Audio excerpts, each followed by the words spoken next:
in our darkness, we found our light. Mhm. And I agree with that. And so, as those that are listening, if they find themselves in their darkness, maybe there's some relatability that you can see in mine. But for me, as far as the journey of my darkness, I feel like a good part of my life has always been contracting. And that's because I feel like the familiarity of my life has been more of like a doom and gloom, or call it more of like a fearful type of environment. So I started booty bands, but underneath it all was very much fearful: fear of failure, fear of success, fears of, my potential, all those type of things. And so Mhm. what I got to discover during that journey, and especially if you're an entrepreneur, you'll notice that entrepreneurship, you don't go to work and get paid. You'll find that sometimes you'll go to work and you won't get paid. If anything, you'll lose money that day. And so you start to recognize something really interesting in entrepreneurship is that your mind is going to be the most powerful thing. And so my Mhm. rock bottom moments of fear has brought me to actually like energy attracts like energy. So I attracted all my fears. I never give up. I never give up. I never give up. Turn Hi, around. guys. Welcome back to Neff Inspiration, my show on YouTube and as a podcast with me, your host, Stefan Neff. Today, I've got the honor and privilege of interviewing Danita Young. Danita is a woman who is going out there and is looking very closely at why things do not progress in our lives. She has got a beautiful background history in the fitness industry, but ultimately has moved into trying to find ways how we can stop procrastinating, trying to address the whys, the hurdles, the obstacles that stand in our way. We all know we are living in a world where information is on our fingertips. Now, yes, there is a lot of bullshit out there, but the right information is also out there. Why do we not follow through? Why do we procrastinate? And that's going to be a very interesting talk today. So, Danita, welcome to my show. Thank you so much for having me here. Appreciate it. Absolutely. Danita, you come from the fitness industry, and indeed, you were. Many women might actually know you as the founder of Booty Bands, a very different kind of enterprise. But it was an enterprise. So you were an entrepreneur, and you went out there. Tell us a bit about that time, because it's often the origins of a story that lead us to maybe some challenges in our own lives, and then you try to find solutions for your own life. Can I assume that the same is true for you? Absolutely. You mentioned something very, very interesting at the very beginning of the podcast was about in our darkness, we found our light. Mhm. And I agree with that. And so, as those that are listening, if they find themselves in their darkness, maybe there's some relatability that you can see in mine. But for me, as far as the journey of my darkness, I feel like a good part of my life has always been contracting. And that's because I feel like the familiarity of my life has been more of like a doom and gloom, or call it more of like a fearful type of environment. So I started booty bands, but underneath it all was very much fearful: fear of failure, fear of success, fears of, my potential, all those type of things. And so Mhm. what I got to discover during that journey, and especially if you're an entrepreneur, you'll notice that entrepreneurship, you don't go to work and get paid. You'll find that sometimes you'll go to work and you won't get paid. If anything, you'll lose money that day. And so you start to recognize something really interesting in entrepreneurship is that your mind is going to be the most powerful thing. And so my Mhm. rock bottom moments of fear has brought me to actually like energy attracts like energy. So I attracted all my fears. I became homeless for 8 months. I was 24 hours away from bankruptcy. I had broken products after broken products. I had the world of internet trolls saying you're a failure, you're a fraud. And so, by really living in a world and having the identity crisis of all this and letting all those fears almost in a way like they all manifested themselves, it was my experience to see that working hard was not the path, that the tools is only half of the puzzle piece of success. Mhm. Wow. Wow. Very eloquently put. And my heart immediately went out to you because I recognized myself so much in that. And so many people are out there. Now, often enough, that underlying current of fear is introduced at quite an early stage, age 2 to 7, where certain behavioral patterns are formed. In my case, fear avoidance equally was laid down probably very early. Can you go back, without having to go into details, but can you go back into your own childhood and realize where this undercurrent of fear maybe have started? I would say that when I was taken by the state, so I was a foster child, I was Right. taken in when my Yeah. family had separated, and my mom was really struggling to keep all ties put together. And so when I got put into foster care, Yeah. it was my moment that you recognize when you look back is you have to make a safe environment. So what you're going to do as a child is make Absolutely. everything else around you safe, but you're going to create the blame within inside yourself. And so the blame inside myself, it was my fault of why I'm in foster care. Oh, yeah. Bingo. And I think that's such a story is actually relatively common. It might not be foster care, but it might be something else that has occurred in an early stage. But half of us have got stories that significantly affect the behavioral patterns later and the core beliefs that are laid down. And it's so beautiful that you were able to just nail that and just say, yeah. Now, no doubt that would have taken you years of self-discovery to actually be able to now talk about it, even realize it that it has happened. So kudos to you. Wow. How do you how did the old Danita work with failure? Let's say you were putting a lot of money into something, or let's go back to when you were homeless. I have just gone through a divorce and I'm living in very different circumstances than I lived before. So I know what you're talking about. How did you deal with it then? And what were some of the lessons that came out of that darkness? How the old Danita dealt with it was running away from it, Mm, terrified, not having mm, the tools for it, um, isolating, avoiding. That would be the what I was trying to do back then. mm. Escaping? Did you use alcohol? Yes, I used I would say mine was more people pleasing. I started to reject myself and started Right. to feel safe by having people like me. So I found myself really losing my identity of even who I was as I was sacrificing the ability to have everybody like me. And so what that means is you start prioritizing everybody's needs and wants over your own. So that Mm, would be one addiction. The other addiction I was in was addicted to adrenaline. So I loved stress. I loved overworking. It was my ability to cope because I wouldn't have to focus on the fear, but it was absolutely. my way to almost distract myself with that. Beautiful. And that's so many people are like that, and they don't recognize it as an addiction. I was a workaholic long before I fell prey to alcohol. But the holic was there. It is our way of dealing with it. And in your case, out of interest, I mean, you were in the fitness industry. Was the gym for you an escapism as well? Did you train 6 hours a day just to get away from it?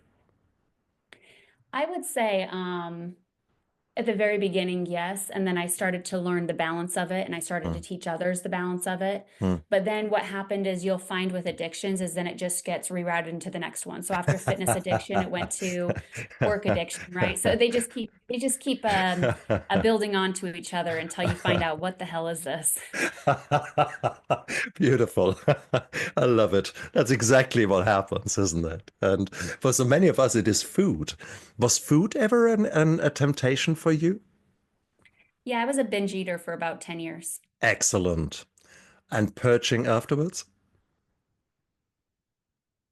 My purging actually was a little bit different. Mine was through laxatives. So I Hmm, was addicted to laxatives where I would just try to beautiful. push it out the other way instead of this way. Danita, you're gorgeous. Thank you so much. I'm asking really hard questions, and you are just taking it on the chin. I so want to come across these 11,000 miles and give you a huge hug, because to have this opportunity to talk, thank you, to talk open and honestly and raw with someone who actually admits to those things. God, that is where miracles happen. That is where we can start actually going out there and understand what is going on. Because here you're talking about people pleasing, and it's all about external validation. So, therefore, also those feelings of shame and guilt are huge. These evil twins that are riding you like monkeys on your back. And here you are, you have recognized all that. And that is such a beautiful strength. And it's you're right. It's the moments of darkness that bring us to make us appreciate the light in such a beautiful way. Bloody hell, girl. Oh, how was that with the internet trolls? Because here you were this vivacious Danita with booty bands and being with surrounded by beautiful women. And if I look over your right shoulder there, I see women in a picture there. It is right, exactly. Yeah, this was you. Yay! We can slip into that persona. So I don't think that this is necessarily a mask, but this is a persona that we can put on, like you can, like put on a Superman costume, and you actually become the hero. Was that something like that for you? Yes, very much. Again, it just another escapism, right? Yeah. Of not really facing this. And it was yeah, becoming again the likable person, right? The hero of saving everyone else, but not saving myself. Brutal words. Brutal words. But this is so refreshing for me to that you have been able to you can answer every single question that I throw at you within a sentence or two. Now that takes shitloads of work on yourself, being brutally clear about yourself. What made you go on that journey? Because whilst the trauma in your life, we could talk for hours on that. The bigger trauma in my experience and my appreciation is actually the healing. Healing in its own right, to actually face the music, to face your core beliefs. That is brutal. To then deal with fear, to learn to deal with shame and guilt, and cross-examine that and taste it, how it, every single fiber of it. Bloody, well, I get goosebumps just talking about it, because it reminds me of my journey and those hard moments. What did start that transformation? I think after so long, when you see that you're living, but you're dead inside, Yeah. eventually there's a desire so much of wanting to live and to find a purpose and to find a passion so much in the human soul. And for me, often I don't think it was for myself as much as I felt that I could help somebody else if I was able to do it. So in the back of my mind, I kept thinking, well, what if I was able to help somebody else if I got through mine? Nice. That sounds beautiful with hindsight. That would have been a garbled mess of little little blips and blobs of insights at the time. How did you go about it? Was there a person that you sought out or that snowed into your life? Or how did it start? This transformation from, okay, enough is enough. I'm sick and tired of being deep inside, sick and tired. Where it started for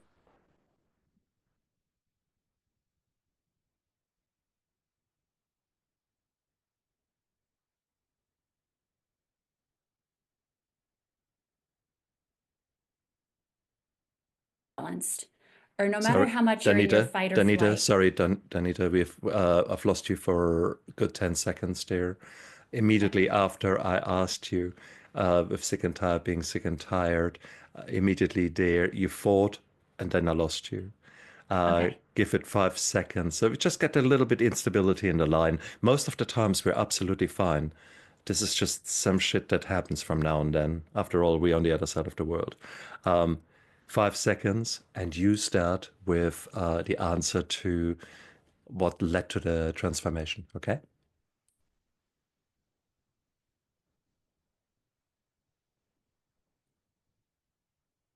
It was by the moment for me was interviewing podcasts, interviewing other experts. And what I found was that the more that I was in a place of stress, my hormones were always going to be off.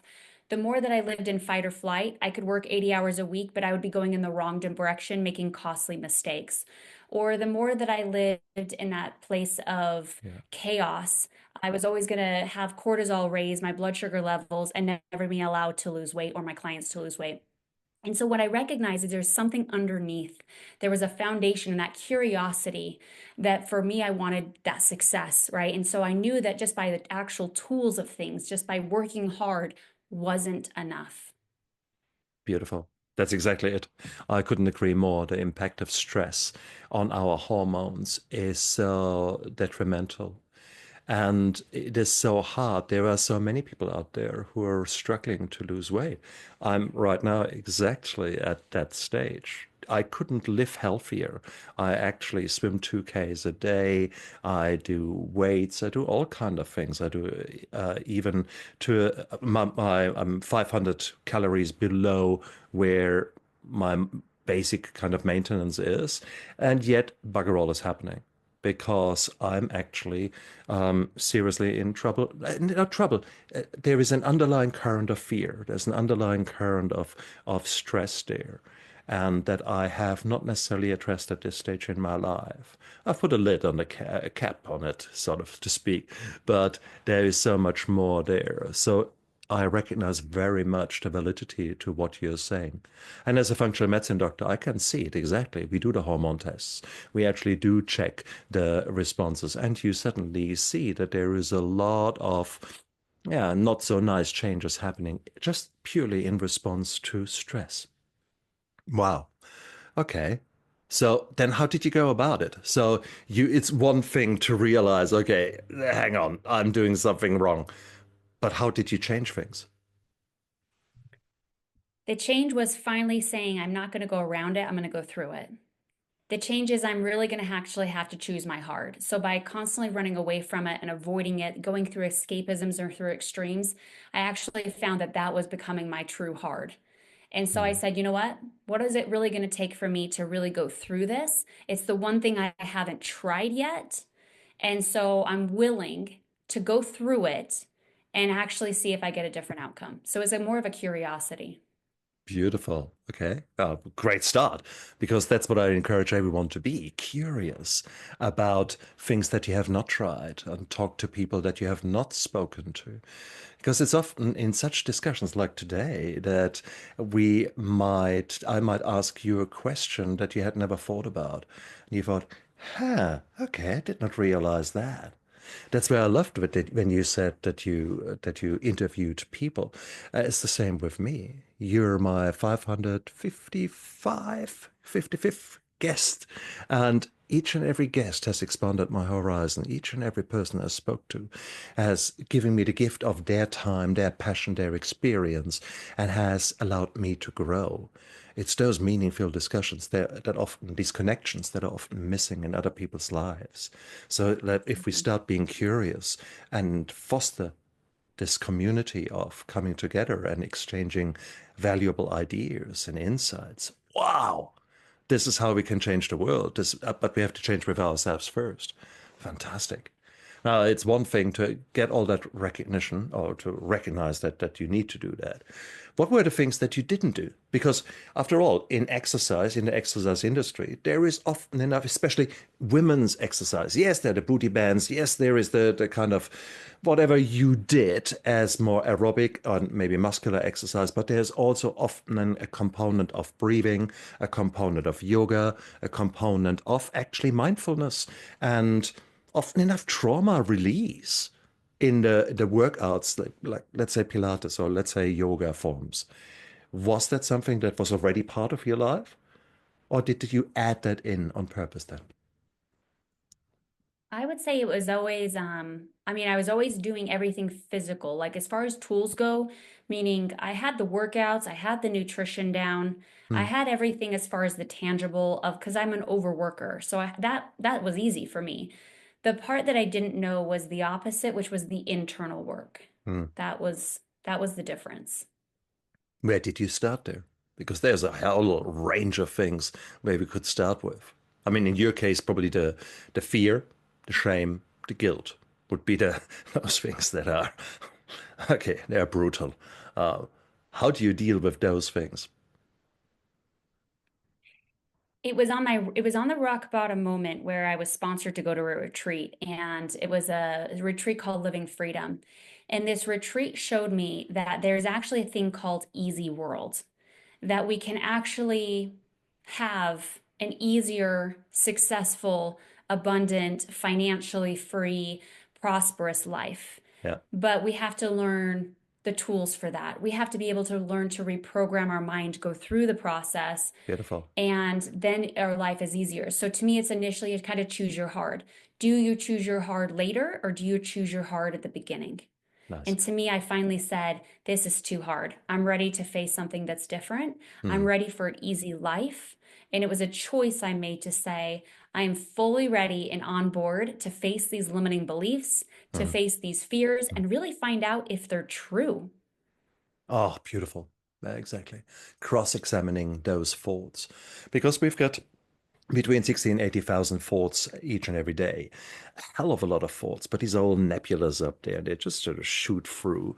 And most people can't even remember one thought from yesterday, and a real thought.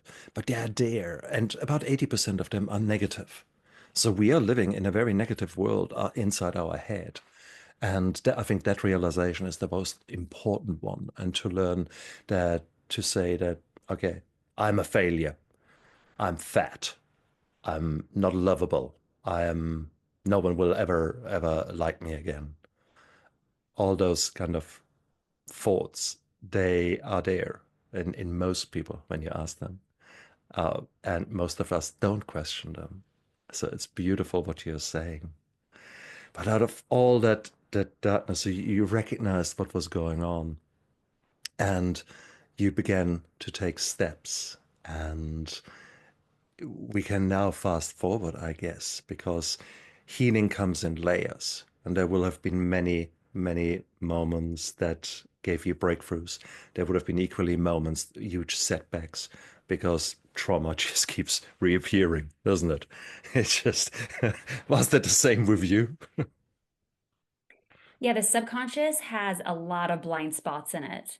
And so as I look back on it, I wish I would have had somebody in those dark moments to have caught those blind spots for me, Mm, because I did this all by myself, and mm, it took me a long time to go mm, through that journey by myself mm, without knowing the blind spots. mm. And so if somebody would have said, that's a blind spot, I need you to recognize that, it would have Yeah. allowed me to fast track the results. Give me an example of those blind spots. Because I'm sure that I'm in my journey, I have faced the same, but I'm wondering what you're referring to. Yeah, I'll give you an example. So one blind spot can be what's called protection mechanisms, where we are protecting ourselves from not trusting again, or not loving again, Mm, or not mm, being open again. absolutely. And what that's doing is ultimately we can only be in two states at a time, is the contracting energy or the expanding energy. Yeah. And so, as long as we have that protection mechanism, a lot of people will say, well, take the protection mechanism off, like love again, just trust again. Well, Mm, the problem with that is we're not able to unless you give it a new role. And so, protection mechanisms are there for a reason. mm, And so, if you learn to identify what it is, what it's protecting you from, give it a mm, new role, then what it's going to do is set you free to be able to trust the right people or trust expanding people, so that you step more into your future of unknowns and possibilities, where mm. really the unlimitless and the expansion really it beholds for individuals. Beautiful. Play it through with me. If I was sitting in front of you now as a as your client, Mhm. and how would you go about finding out what are my blind spots? How can we figure that out? Because we don't know what we don't know. What are the questions that need to be asked? Maybe painful questions. What I would do first is I would track and measure, because I feel like in the self-development space can get really there are a lot of blind spots in it. So, Mm, the first step I would do is I would go through a series of belief systems with you. mm, And, like, for example, like you were mentioning earlier, I am lovable, I am worthy, I'm deserving, I am good enough, I am meant for success, mm, I am meant to be valued and seen and heard, or I'm mm, meant to be in my purpose and potential, right? mm, And from there, I'd ask you, rate it on a 1 to 10 scale. mm, 10 meaning the highest, 1 is the lowest. How would you currently rate yourself? And the first answer that comes up is the right answer. That's your subconscious speaking to you. mm, And then from there, I'm able to see where you currently stand in your limiting beliefs. Then from there, I would go into more physics. Then the second test is I would pull up an energies chart. So all of our energy is mm, actually correlated to frequencies, meaning measured to frequencies. And so guilt and shame will be our lowest frequency, valued mm, around like 20 to 30 as a mm, frequency, where mm, enlightenment is going to be 700 plus. And mm, so I would ask you, what are about 2 or 3 of the emotions that you feel the majority of the time? Is mm, it fear? Is it mm, anger? Is it frustration? mm, Or is it desire, like an I want, I need? Or is it a neutrality? Or mm. is it like, you Beautifully. know, Yeah, exactly. things like that? And then Yeah, from there, I can actually see where your frequency is. That will beautiful. show me if you're either in more of like a narrow thinking, a contracting type of frequency in your life versus a broader, more Mm, expansive frequency. And so from mm, there, that's my second test. mm, The third test I would do with you is actually look at your vagus nerve. So your nervous system connects to everything within your body. And there's 3 different levels for that. So I'd ask you, what percentage are you in the red, which is your freeze, which is your like depression, shut down, hopeless version of you? The yellow is your fight or flight. This is going to be like your frustration, anxiety, worry, things like this. And then the green is going to be that curious, that open, mm, that expansion, that social part of you. And I would ask mm. you, what percentage are you in all those? And that would give me the ability to see your subconscious blind spots so I could meet you where you're currently at and take you in a journey to get you as fast as I can into the expanded, the open, the Beautiful. peaceful, lovable version of yourself. Oh, what a beautiful explanation. And I think, going back last year to the start of last year, there would have been red light. Bing, bing, bing, bing, bing. Uh, now, I did quite some work since then on myself. So I would say 10% in red. I would say 50, 60% yellow, just on the border to green, and maybe 30, 40% green. So that's where I think where I would be sitting at the moment most of the time. And I'm sort of dipping my toes more into the green. So, what I'm doing is working, but it's slow because every healing is slow. Everything is slow. At least if you haven't got the right catalyst, if you haven't got the right method, the systematic approach. And whatever you think is your reality. So if it's hard Correct. or if it's slow, then you're right. I had a Oh, woman earlier I was I speaking see. to, and she goes, "It's good. I have to work really, really, really hard." And I said, "Well, then you're going to be right. You're going to have to work really, really hard." You're right. We It could be the opposite. It could be this could actually be really easy, and this can happen actually really fast. It's really all about our programming that we are already conditioned with. Oh, I love it. I love it. Thank you very much for holding the mirror in front of my face. That is the typical example. Because I would have said, I'm working really hard. I'm working 12 hours a day to try to build my new future. And I am right. So I love it how you said that. Now, there's the problem, of course. Society, certainly in the United States, certainly also in Germany, where I come from, are deeply ingrained. Work hard, self-made man. Bah, look at my balls, and I'm a girl. Ha ha. And it's that kind of attitude. So society actually supports that kind of thinking. Is it not counterintuitive that what you're suggesting there? Yeah, you have to kind of think like we're all getting programmed, right? Mm, And if you think about how we actually got programmed, a lot of it was from generational trauma that like our parents received, and they're just passing it down. And then also, beautiful. like you said, as far as like magazines and television and things like this, Mm, of course they want workhorses. Of course they want like the people that's brunting behind the scenes to like really push all of like, mm, the buildings and the skyscrapers and like creating like the world as it is. But like also, is there a possibility that all of us can be in alignment where we can be in a place of ease, where we could have an emotional home exactly. of joy, peace, and love? Exactly. Absolutely. But there's a programming that's happened. So it's either our choice if we stick with the programming we received, or if we're ready to turn around the programming and really have the control over that. Perfect. And that is the power of advertisement. That is also the choice of us. We have got a power as well because we can choose our nutrition. And when we say nutrition, of course, you can think about, do you want to have a burger or do you want to have maybe something healthier, a chicken breast with some broccoli?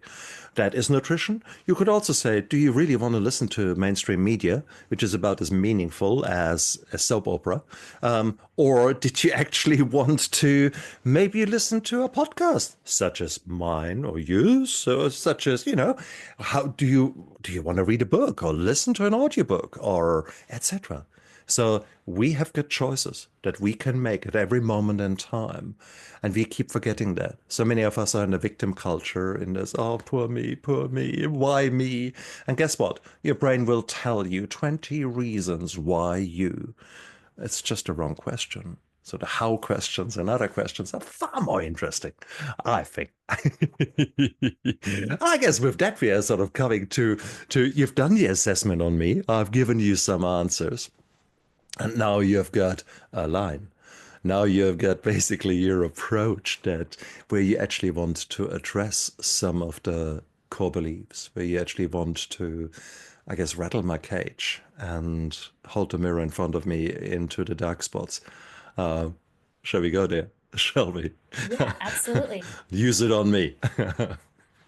Yeah, so the first step, as you said, you were 10% in the red, you were about 50 to 60% in the yellow, and about Mm, 30 to 40% in the green. yep. So what that would show me is that if we don't catch that quickly, we're going to start seeing some physical symptoms, such as Mm, high blood pressure. We could start mm, seeing a slow metabolism.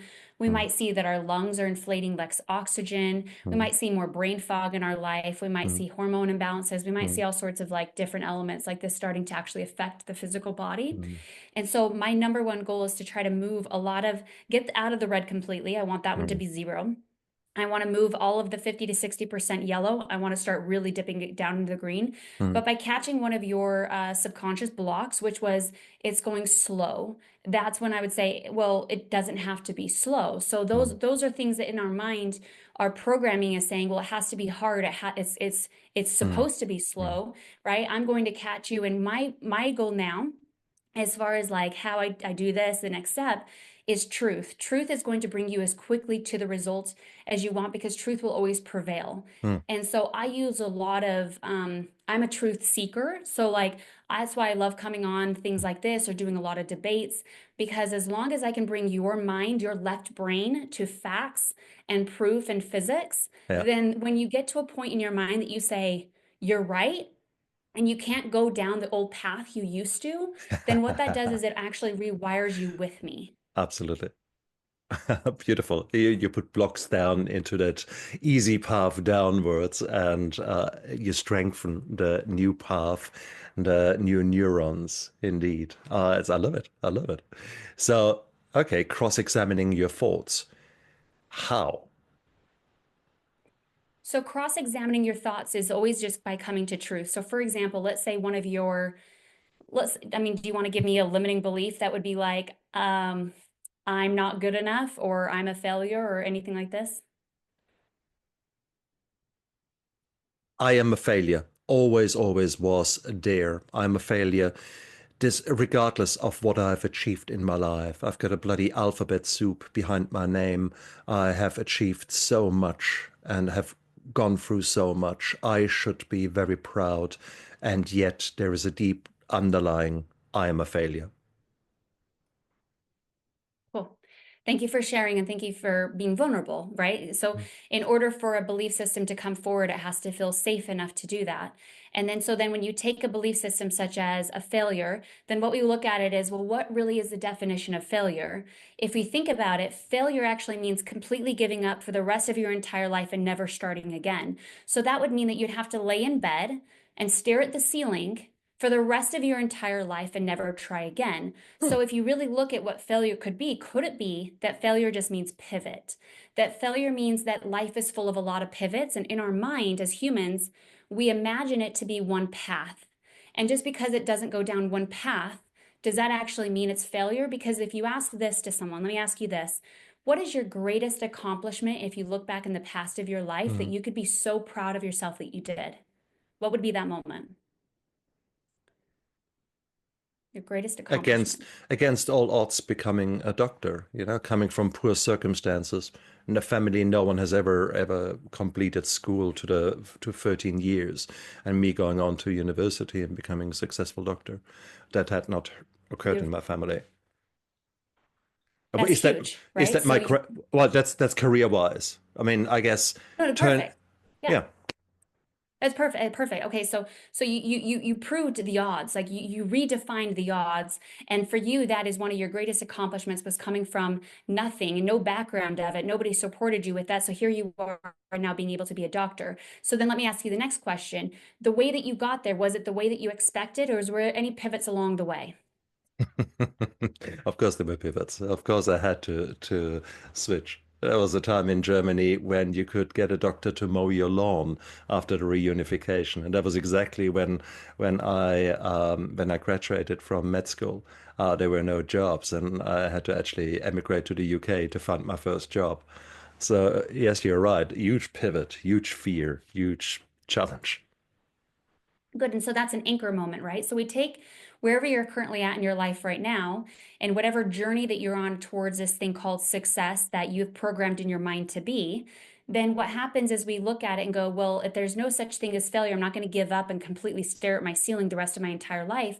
Then I just know there's going to be pivots. So if I reframe the failure into pivots, is it possible that there's actually no such thing as failure? Now, you would have to come into, does that feel right? Does that feel truth to you? Could you actually debate me otherwise? Absolutely. No, the part of my brain absolutely understands that and tries to look at it now. Again, I've worked on myself and I've allowed myself to have that thought, and I'm trying to strengthen that wolf within me to actually feed that wolf rather than the other wolf, the negativity. It's all a failure. It's all a failure. But it's the other wolf is still there. Let's put it like that. The darkness. So good. And so when we stop hating that wolf and we actually recognize that wolf is just our survival brain, Hmm. basically what that means is it's familiar. It's going to keep us in the familiar. So if we're used to kind of coming from a generation of failure as like kind of what our family has passed down to us that like you better do this or you're going to fail or Hmm. like Hmm. those type of almost just a subtle almost like sometimes nonverbal communication can become a part of our programming. Hmm. And so when we identify that and come to truth with it, we get to recognize, yes, there's that wolf, but nobody is going to be able to overcome the wolf by hating that wolf because that wolf is your survival part of you. And you Beautiful. said something very important, like Yeah. you said something important, like allowing, right? Because Mm, the survival brain is just ultimately there to keep you safe in the mm, familiar, right? It's the mm, past. mm, And so when we look at that wolf and we say, thank you for trying to protect me, thank you for trying to keep mm, me safe, thank you for trying to keep me in the familiar, but guess what? I'm allowing and I'm choosing to be able to step into joy, peace, and mm, happiness as my new emotional home. I get mm, to choose that. And then what happens, you're going to see that that wolf, that survival brain now actually has the right communication that it needs. But most people, their communication is hatred. They're mm, upset at it. They're angry at it. They want to mm, fight that wolf. But you can't fight your mm, survival brain. You have to almost mm. learn to befriend your survival brain.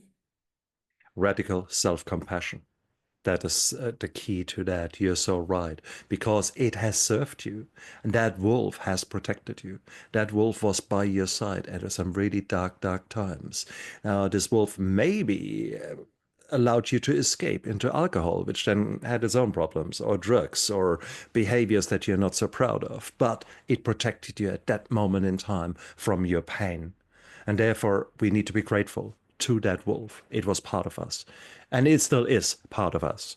But we have got choices to make. Is that wolf still serving me right now, or is he actually holding me back? I think that is the choice.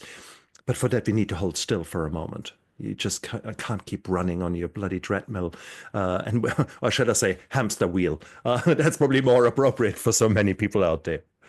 Oh, fantastic how you explained that. Okay, where to from there? So we've recognized that we need to. I call it cross-examine. How do you call it? Question your thoughts. How do you call it yourself in your language? Well, what's cool is everybody's going to have their own language. So that's Mm, what's really unique about it is true. there's no like right or wrong, right? And Mm, so it's learning about being able to simplify the language. yeah. It's being able to, like, for me, that's what I want to do is I don't care what language people use. You can use cross-examine, you can Mm, use question, you can use mm, curiosity, you can mm, use coming to truth. I mean, there's so many thousands and thousands of different ways that we can mm, have topics. And that's why I think a lot of this gets really convoluted and very mm. diluted and very hard and complicated is because it just needs to be simplified. Like Yep. the wolf, right, in my mind would be just contracting or call it survival. And Yep. so when we can just kind of root at like what it is, then we can start really giving the tools to what it needs Yep. in order to then allow us to step into that thriving version of ourselves. Beautiful. Couldn't agree more. Wow. There will be obstacles. There will also be obstacles maybe outside. How should I say that? There will always be new challenges, new, let's say, if you think, okay, I'm out of money and I have to pivot, and my old ways of making money, it's no longer working. I need to start something new. There will be new challenges. There will be new failures, new setbacks. What is your way of looking at those failures where seemingly the universe wants to tell you, actually, you are a failure here, look at that. I mean, you could always focus on the hard things. How do you approach that? I would approach it as your life is always going to keep lifing, like what you're saying, right? There's always going to be life or that sends us those obstacles. Mm. But what you'll recognize is I always ask people, like, how do you know it's a good day if you haven't had the opposite of a bad day? And so what we need is those obstacles are actually part of the human experience. And so if you think about it, like when I have my most highest joyful days, like I'm like elated and I'm like enlightened and I'm just on top of the world, it's because I know what depression, I know what suicidal thoughts, I know what at addiction is. Like I know what that opposite feels like, right? And so the human experience is all about having the good and the bad, and no longer like trying to get the bad out of our life, but learning to befriend the bad, Yeah. learning to recognize the bad as part of the process, and that the bad is just allowing Wow. you to enhance the greatness in your life. So that Yeah. would be one aspect. Yeah. The second aspect you asked me about was how do you navigate moving forward? Because Yeah. life, by having those obstacles in front of you, can feel quite challenging. And so there's Mm. only two perspectives that you can be in at a time. And one of those perspectives is thinking about your past. And why we do that, the survival brain wants familiarity. And so if it thinks about the Mm. future, but also thinks about all the obstacles it's had in the past, Yeah. well, therefore, what's going to happen is we're going to make our future, our past, to predict it. And Absolutely. so Mm. that's one way of doing it is by Mm. trying to become familiar and living more of a survival state. And therefore, we're going to find ourselves in more contraction with more obstacles and more, call it, pivots that we have to do in our life. But Mm. the second approach to this that I am obviously why I'm here and why I want to spread this around the world is because there is a totally different way, which is called expansion. Which means if you are able to allow yourself to trust the future of the unknowns to unfold, meaning if you really think about tomorrow, it hasn't happened. If your brain says, well, I already know what's going to happen, well, you're trying to project into the future. And Mm. so if you stop for a moment and identify that your tomorrow and your next month and your next year are limitless, Mm. are opportunities, Mm. there's possibilities, and there's massive unknowns, and there's massive greatness that can happen. You have no Mm. idea who you're going to meet. And you have no idea that the skill sets and the wisdom and the knowledge that you've already built up, what that Mm. brings you into your future. And so, what I do is I try to teach people more than anything careful, careful, careful to bring your contraction into your future Mm. because you'll, in the laws of physics, like energy attracts like energy. So, if you are contracted, you will always get a contracted outcome. And so, by reframing and showing people how to live expansion now, this is by allowing the positive, more expanded emotions within our body. You Mm. raise your frequency, and you'll notice there'll be less obstacles in your life. Mm. You'll notice you'll start Mm. to attract people that are highly magnetic and Mm. also reaching really great things in your life. Mm. And so you'll start to find ease and abundance and financial freedom Mm. and loving relationships beyond than what you can imagine but you have to be able to say it's possible, because if you're saying it's not, then you're Mm. just contracting. It's beautiful. And we see those patterns emerging in families of domestic violence or family violence, where then women leave that environment but get attracted to people who are again abusive, etc. That's the classic example of what you have just described. You are choosing something that you are familiar with rather than working along the line of abundance. So it's playing out around us everywhere where we look. So this is not just some mumbo jumbo energy thing. Whilst you use the word energy, it is actually very, very real. It is something that happens around us all the time. And we there are so many examples, so many studies, if you wanted to go the scientific route, that actually show exactly what you have been describing. So it's beautiful. The In order to stand still, we need techniques. We need something to actually switch on the vagal system. We switch off the sympathetic fight, flight, fear, freeze, fawn responses. What are your favorite things that work for you? And we need to say it like that because everyone is different. We all need to develop a toolkit, and there will be certain tools for certain situations. Not everything works for everyone. But what works for you? How can you switch your state from fight and flight within a short period of time into peace? At least peace, sort of neutrality, and ideally Zen. We all want Zen, the bliss. Give me dopamine raining down on me. Yeah, about Mhm. that. So, Yeah. what do you Yeah, I do? definitely definitely in a world more of oxytocin now. So I would say that for specifically for me, I learned that there's two elements in order to do this. There's your cognitive side, which is your mental ability, and then there's your Mm, somatic side, which is your physical, more of mm, your five senses within your body. And so mm. what happens is the people that are very highly intellectual are the ones that are going to find themselves difficult the most, because their brain's going to outthink everything. So meaning like it's going to set yourself up for like those obstacles, right? And so if you're extremely cognitive, what you wanted to learn is the tools of your somatic, and Yeah. vice versa. Because when your cognitive can't work, meaning like you're trying to think your way out of it, you're trying to think more positive, you're trying to be better. However, the brain is not allowing you. It's just coming Mm, up with rebuttals and just roadblocks and obstacles right in yeah, front of your brain. Then the next thing is being able to step into your five senses. And so what this yeah. does is you want to, by activating the vagus nerve, is you can do this through singing, you can do this through dancing, you can do this Mm, by in nature, you can mm, do this by breathing, you can do this by being held, being rocked, mm, so many different elements. And so for me, what I did is I went down that journey. I wanted to find out what actually can help me pull out of mm, this like depression, like mm. cognitive state.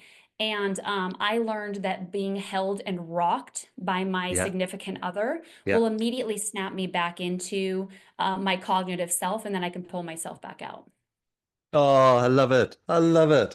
So that's obviously your love language. You have explored that. Touch is clearly something. We are both alike there. Absolutely. Now, if you don't have someone, then havening. I love havening. Havening, the example of you giving yourself a really, really lovely. I do a bear hug, a squeeze for 15 seconds, close my eyes, and tell the child in me, or tell the vulnerable person in me that it's okay. I love you. You're fantastic. Come on to me. I love you with all the bottom of my heart. And this havening works so well for me as an example of one technique that actually helped me through a lot of very dark spots, the havening. So I love it what you're saying there. Thank you for sharing. Oh, please. There's Thank you for sharing. there are so many other techniques though. Breath work. Do you have you explored that? Yeah, absolutely. And anybody that's listening, right? Like there are thousands of techniques that really you can Mm, do. And so what you want to do if you find that meditation doesn't work for you, then Mm. explore breath work. Like if you Mm. have found that breath work doesn't work for you, then explore being able to activate more of your by smelling. Like, one of the greatest things you can do is activate all five senses all at once. Like maybe you're in a bubble bath with some essential oils by sucking on a lollipop, or Yeah, you know what I mean? Like being able yeah, to really kind of activate five yeah, senses. But mm, yeah, breath work, to answer your question, breath work was really huge for me. It allowed me to be able to do it on my own because yeah, I didn't have a coach going through my subconscious blocks. And so what I found breath work did for me was when I felt stuck, I was able to go through the breath work, and mm, that showed me exactly what I needed to know within my subconscious that day. And so that's what I would say would probably be one of my biggest teachers that I used during this process. mm. Ditto here. I became a breath coach because I realized that breathing is probably the answer, but I didn't, it was so vague. Yeah, breathe, okay, I breathe every day. So therefore, I went down that route and it was so beautiful. And really, one quick technique for everyone out there to break through anxiety. You can combine two things that we just said. The breath work, a quick, dirty thing is a stacked intake of breath. Take a deep breath in, and then when you're just on sort of top where you think is possible, then try another deep breath in on top of that. So it's a stacked intake. And I do that with some lavender oil. So I've got some lavender oil there and do exactly the technique. So I actually use two modalities at the same time. But I'm also in that process. Yes, I'm doing some breath work. Yes, I'm using essential oils. I'm also taking action. I'm no longer a passive victim, but I'm actually taking action. I execute a choice. So again, these are four wins that you do within 5 seconds. This is so beautiful. And these are habits that you can learn and that you can throw in there and just see what happens. Changing your physical state. Tony Robbins is renowned to do this exercise that he says, well, it's actually really hard to be depressed. You have to put your shoulders down, you have to talk a certain way, you have to put your face down, etc. And then he is then doing the Superman pose, etc. And I've tried that and it bloody well works.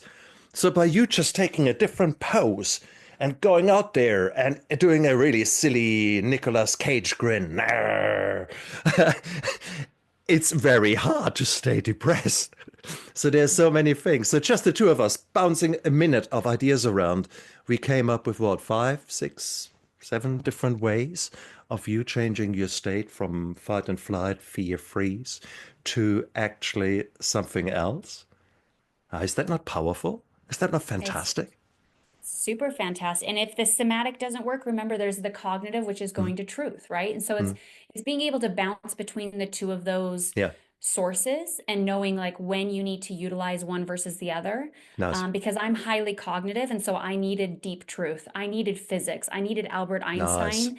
nice. I needed that to kind of be my structure, right? And so Mm, some people they'll just find through their journey that they might need more somatic. They might need mm, more of that mm, five senses to get them mm, through. But for me, I was mm, probably 90% cognitive. I needed mm. Yeah. more facts than anything. I did not, I couldn't do the woo-woo. I couldn't do the unicorn land. I couldn't do that like spiritual. It just did not work for me at all. But yet, at the same token, we are not dabbling is a negative word. We are touching upon it. I think there's a Venn diagram, there's an overlap, where if you only go for the beautiful transcendence up there and you don't get the foundations right of looking after your nutrition, your sleep, your water intake, etc., you will never get enlightenment. Forget it.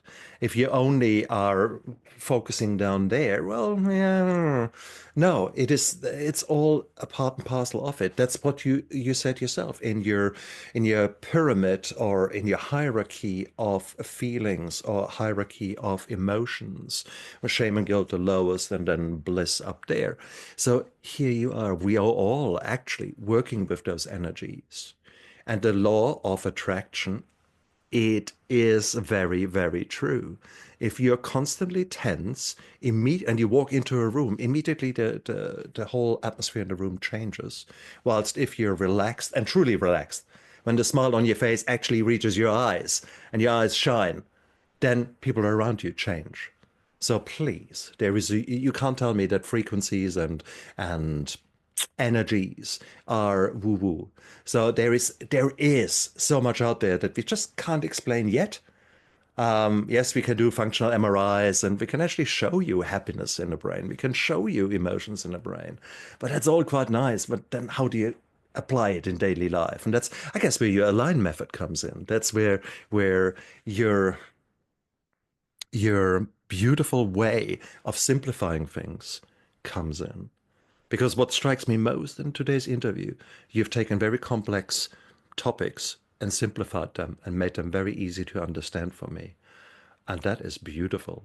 That is the mark of a true coach, of a teacher, of a woman who has been in the darkness and who is now celebrating the light. And that is beautiful. That's uh I your align method, is there more to it there? Have we only scratched the surface? Or where are we with in I mean, you? it's really yeah, it's just like what you said. I keep it simple, just as like I did today on today's conversation. Hmm, We addressed failure in just a few paragraphs. Like we don't have to go through the entire call to talk about failure. Like you were able to go to truth with me on that, right? So you see how simple we can break out of these things as long hmm, as we come to truth. So hmm, for me, it's 5 levels. So I've built the aligned course through 5 levels, and you do it at your own pace. But to me, it was about facts. Needed proof. I needed a hmm, logic. And when the logic couldn't be there, then we go somatic. And it's just learning those tools hmm. as simple as possible, because I feel like it does get so diluted and it gets so Yep. complicated. And there's so much to this that's like, where do I start? And so to me, I really wanted to show people that what a beautiful world we can live in when we're at least in neutrality and higher, and no longer in these contracting emotions. Like think Hmm, about imagine who you could be without these things holding you back hmm, anymore. hmm, Because for me, I speak with women, I speak with men and women daily. And hmm. what they say is when I first meet them is they say, I feel like I'm alive, but I'm dead inside. Yeah, exactly.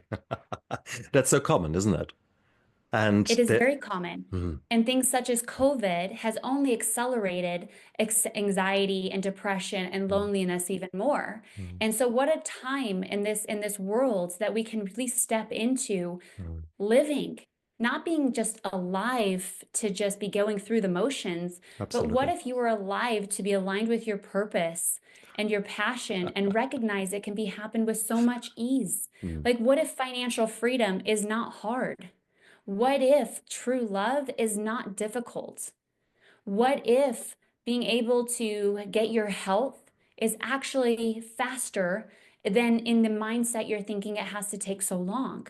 Like, right? Like, our mind is extremely powerful. When you learn that the mind is what affects all of our emotions, hmm, and all of our emotions are dictating our actions, and all of our actions are creating our outcome. Well, when I get to the bottom of it, you'll notice that life becomes so much more easier hmm. when we're able to have that control over the thoughts.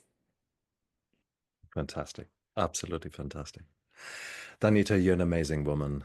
You've got amazing insights. If people want to know more about you, if they really have gelled and were really infused as much as I was today, where can they find you? Yeah, one place is if you really do feel like you're an individual ready for a transformation. Like I can't have victims, okay? Like if you have the attitude of like it's everybody else's fault and there's no limiting beliefs and you have no fears, then we won't be a good fit, okay? But if you're truly like if you're moved by what I'm saying and you're ready to go through it, not around it, then I have what's called callwithdanita.com. And you could just book your call with me. Tell me your story. Tell me where you're currently at. I'll do a free assessment on you and actually see where you're currently at and how far you are away from your, call it enlightenment or your abundant self. Beautiful. Guys, look down there into the description of the YouTube video and of the podcast. All of her links are down there. Once you're down there, please press the like and subscribe button. And maybe tell your friends about this fantastic interview, because we all can change. We all have got a past. Often we all have done things that we are not very proud of, or things have happened to us, and maybe we are still very focused on those things, when in reality, there's a world of abundance waiting for you. There's a world of hope, of joy, of bliss, true bliss. And with that, I don't mean the chocolate or the cheesecake or whatever so far has given you the bliss, the 8 hours on social media. No, I mean a life that is actually beautiful, where you can say, wow, this is gorgeous, and truly mean it. Not just for social media, not a selfie picture that you put out there with a false face. Stuff that. How about finding out who you really are and what beautiful version 2.0 or version 5.0 is waiting for you to discover? But don't just, try to reinvent the wheel. And I think that's, Danita, where you come in, a coach who has been there, done that, had vomit on the t-shirt, and therefore now can actually say, yes, okay, let's do this. Danita, thank you so much. This was a fantastic time. Thank you. Absolutely. I'm honored to be here and honored to spread the light into the world. That's my mission. Cool. And you guys out there, look after yourself and live with intention. I never give up. I never give up. I never give up. Turn around.